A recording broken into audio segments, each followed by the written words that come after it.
Here's the scary stories that the internet made. And that's the end of our stream. Thanks for tuning in.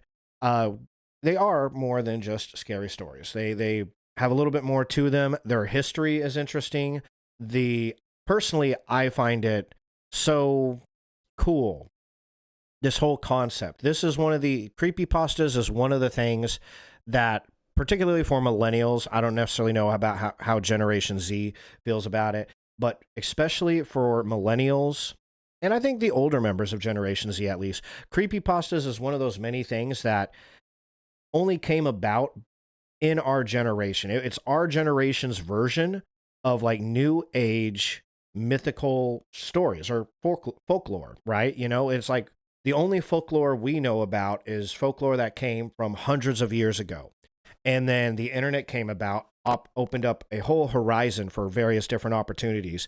And somewhere along the line, somebody realized, ooh, we can use the internet to share in mass creepy fucking stories. And in doing so, and pretend that they're real. And in doing so, we can create our own internet folklore. So creepypastas is the folklore of our generation, which is so fucking cool. And it's neat to have saw that being created, right? I mean, creepypastas is what inspired me to get into writing. One of the things that inspired me to get into writing my own stories, because it was so neat to see people, you know, normal people, everyday people who just, you know, a lot of these creepypastas, we'll get into them, and a lot of them are not, you're very clearly not professionally written, right? That's kind of a point to it, as we'll read here in a minute. A lot of it was just written by people who just had a good idea, and they just fucking threw that shit down on the internet and then let it spread, and it spread like wildfire in some cases.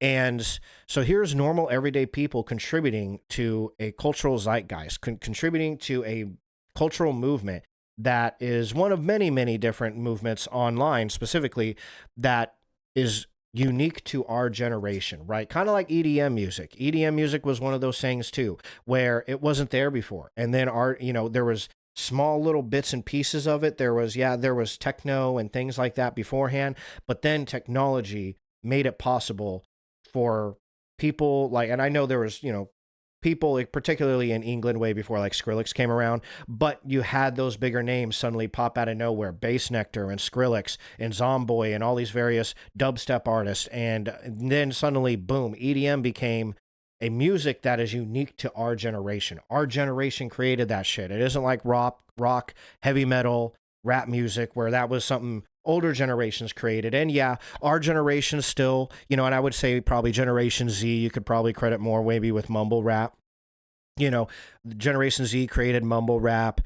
I'd say Generation X kind of helped create more the new metal scene, but those are just variations of a music that already existed. EDM was like its own motherfucking thing. You could say, oh, it's a variation of techno, and I'd tell you to fuck yourself. You're wrong. Like, it was its own motherfucking thing, dude. And now it's spawned a whole series of subgenres that are coming with younger generations, right? Generation Alpha, shitballs. Generation Alpha and Generation Z have created their own subgenres within that genre, but it is, a genre our generation created. And it was so cool to be a part of. Working in recording studios, it was so cool to watch that take place. And same thing with creepypastas. That was what was so amazing about them. So they have a lot more to them than just scary stories on the fucking internet, right? So just wanted to throw that whole little rant out there, right? Okay, so I dove into the archives of creepypastas and familiarized myself with the media that had impacted me as a youth, but I had never read. Through this article, I hope to deeply analyze these stories in a way that celebrates and elevates them beyond that simple definition. So he's going to give us a real rundown. I mean, this dude, girl, who was this at? Wrote this. Luke Henderson. Luke Henderson really did a good job of organizing the material and really diving in deep to what makes a creepypasta different than every other form of written story that you could think of, because they are unique unto themselves. And I just also wanted to point out, dove into the archives of creepypastas and familiarized myself with the media that had impacted me as a youth. That right there. Impacted me. Get away. Okay. Impacted me as a youth, but I had never read. That's a pretty interesting statement and powerful statement. There, like I said, a lot of you probably know what creepypastas are, and I imagine that out of, if we took 100 people watching my stream, which would be awesome, but let's pretend that's happening, right? For my sake and yours. 100 people are watching my stream right now, and maybe 70, 80 of them have heard of Creepypasta. Maybe 40 of them know what it is.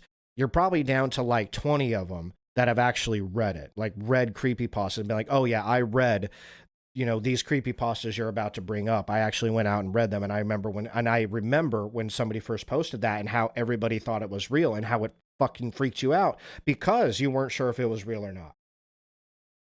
You know, this medium impacted all those other people who had never even read it, right? It's if you say 20 people read it, 80 people know about it, that's 60 people out of 100, 60%. And this is obviously a fictional example, fictitious example.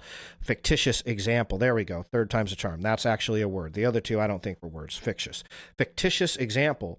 But in this fictitious example, that's 60% of the people who have heard of it, who have been impacted by it by some way. They're aware of what it is. They've heard of it, but they've never read it. When you got an art form that somebody hasn't even like dived into, they've never read it, they never listened to it, they've never experienced it, but they've heard about it. It's such a huge cultural phenomenon that they know about it. I think you're talking about a very powerful and very interesting and very cool art form. So, and creepypastas definitely fits on that list.